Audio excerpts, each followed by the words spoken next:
Добро утро от мен, уважаеми зрители! Победител на тазгодишното издание на конкурса Евровизия за пръв път в историята й стана небинарен човек. Неговото изпълнение и конкурсът като цяло за пореден път поради множество дебати в публичното пространство. В родната си Швейцария пък 24-годишният рапър бе посрещнат като герой. Повече за конкурса и политическите му измерения ще си говорим с журналиста Александър Митев и LGBT-активиста Васил Василев. Здравейте и добро утро. Започвам Имаше няколко скандала на няколко фронта. Единия беше, който се разразяваше на самата Евровизия относно Израел, а другия беше в социалните мрежи, може би малко следствие относно самите изпълнения. И сега искам да обясним за зрителите, първо, понеже споменах в анонса, че Немо е победителя от Швейцария, който е небинарен човек. Какво всъщност означава небинарен?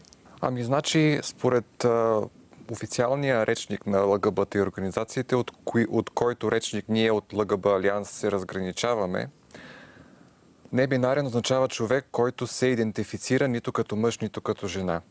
За нас това е възпроизвеждане на много старата хомофобска обида към един мъж, който е по-женствен. Ти не си истински мъж. И смятаме, че това тотално не е прогрес, тъй като когато човек, който е по-женствен, мъж, който е по-женствен, излезе и каже: аз не съм нито мъж, нито жена, той казва същото, което по-върлите хомофоби казват на един женствен мъж. Тоест, това е обратното на прогрес, това е вредящо на цялата ЛГБ общност. А защо толкова хора им е трудно просто да... Не знам, аз малко по-като страничен наблюдател, не толкова в тези среди. Не може ли просто хората да се определят както си решат? Какъв е проблема? Не, тъй като подобно определене като небинарен, на който и да било, напълно обезмисля термините хетеросексуален, хомосексуален и бисексуален, тъй като и трите термина изискват бинарност. Тоест, в момента, в който някой се определи като небинарен, той нанася директни щети върху не само всички ЛГБ хора, а и върху цялото общество. Има ли всъщност някакъв такъв елемент? Винаги в българския Фейсбук потребител заподозрява, че на Евровизия виждаме с извинение ЛГБТ и политика, пропаганда. Има ли нещо такова в конкурса? Може би сега някои снимки бяха създадени, знаем, с изкуствен интелект, които видяхме, но пък други наистина си присъстваха. Има ли малко повече завишено това? Конкурсът е, според мен, с подчертано политическа насоченост, с добри намерения, но ужасно изпълнение на тези добри намерения, тъй като, виждате ли, от 1969 някъде е започнал гей-активизма в световен мащаб.